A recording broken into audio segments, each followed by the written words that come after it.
questions. It's pretty cool just to, just to double check how much things have changed from the 80s, 90s, early 2000s, and whatnot.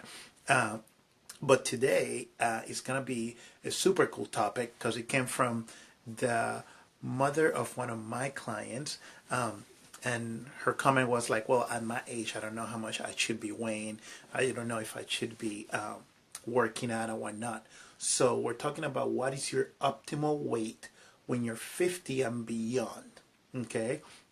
Now, it's pretty interesting that we kind of wait until later years in our life to actually start taking care of ourselves. And I remember Linda Blevins, a former client of mine, she used to tell that to her accounting clients or her bookkeeping clients about, you guys are doing so good financially, and now that you guys are very financially stable, you have no health to enjoy it. So that actually was one of her little mantras to kind of keep pushing her health. And now at her age, enjoy cycling and traveling.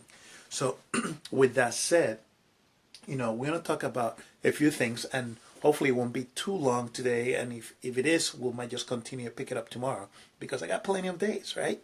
So we're going to talk about a couple things. One is about the brain, once you turn 50 and older. Also, the three major pillars that we should be kind of keeping in check as you get older over year after year after year. You always want to keep check, and most importantly, you have to be responsible for what's happening in each of those buckets. And then the most importantly that it cannot be forgotten is that you are good because you're older, you're smarter, and hopefully wiser, but you're not that good. Okay? So let's start with this one. Now, we get at the age of 50, women, the metabolism slows down because the amount of estrogen that the body dumps out, and then of course the lack of possibilities and ways for you guys to kind of spike it up, because of course you guys have testosterone but not that much. So in order for you guys to kick on the testosterone hormone and the growth hormone, it's really hard, and it's something that you guys are not used to. So what happens is when we get to that age, we become more social, and we're already a creatures of being in tribes and in groups. So friends, which is this first one here. Well, let me turn this here. Friends, food, and future is your first kind of bucket that you look at when you're 50. You start hanging out with specific friends. You're not all over the place anymore. You have your girlfriends, or you got your boys club and whatnot, that either you do like quilting during the winter, wine tasting specifically and whatnot, but you start creating these little pockets of friends, okay? And with that, of course, comes food, because you guys are more of a social circle for support and whatnot, right? And of course, you guys are looking at things into the future. And I know some of my friends and former clients, they travel to Italy, they do bike tours, excuse me, they go overseas and do long hikes or walking tours. I know one of my strong clients, she is leaving for Africa, not this week, next week.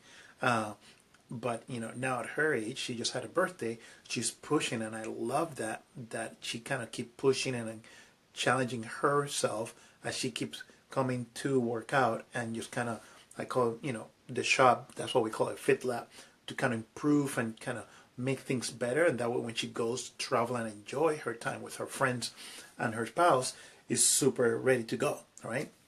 So now the reason why you guys got to keep an eye on that is because your environment create your future. So if your friends, all they do is sit around and eat fondue or sit around pasta bowl, eventually you're gonna pay the price because you're not moving enough. So create a set of friends that are pretty active, others that are more intellectual, and if you know what I mean, you create your little pockets of friends that actually you can keep things level. Not so much balance, but level, in check. Okay? Now, the other thing that we look at food-wise, it's been proven that after the age of 48 or so, your taste buds start changing. So the fruits that you used to like, you don't like it as much anymore. Some people relay to it as a more picky eater, so to speak. uh, Medication, vitamin things, they don't start tasting anymore. You know, typically by then you already had a few procedures, medically for some reason, or not. So your taste buds change. So kind of keep that in mind. That is part of the process, right?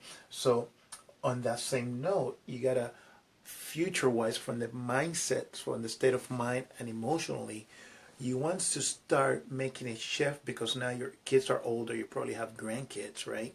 So your mind shifts change from being a go-getter and money maker, if you want to speak about it, to now more of a creator and a community supporter. So if you agree with me, just kind of comment below. But that is the pattern that we have researched and seen over the years that happens when you're 50 and older. Okay?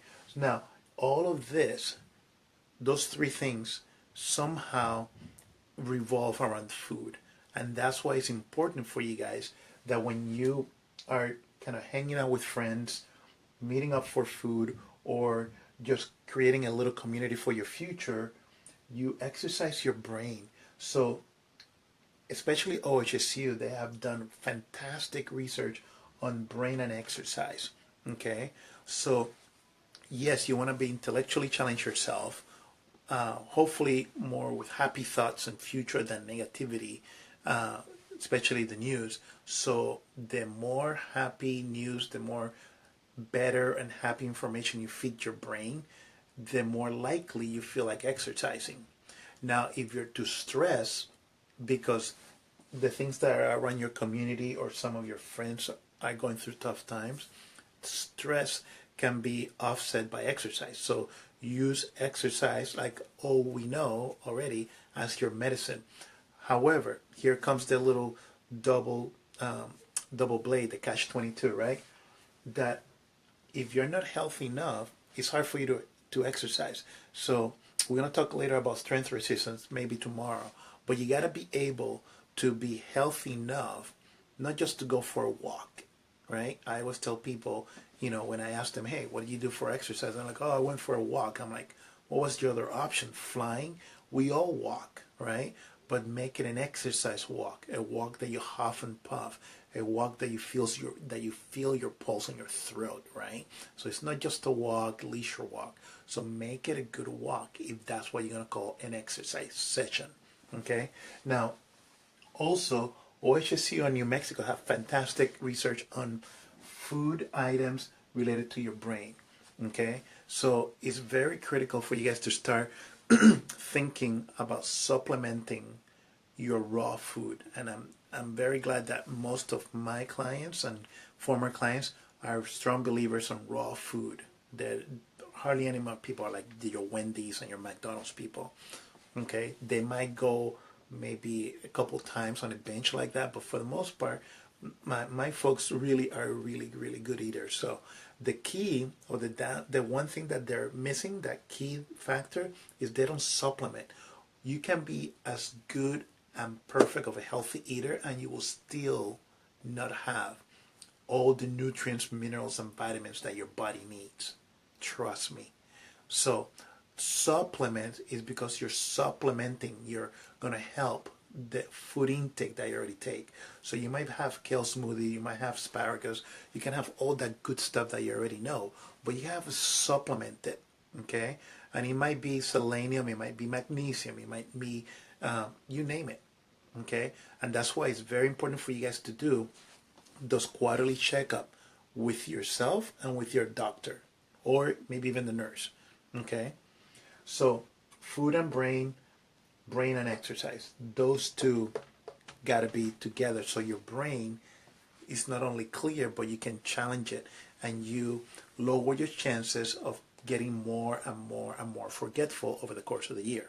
Okay, now let's talk one more thing and then we'll cover the rest, maybe tomorrow.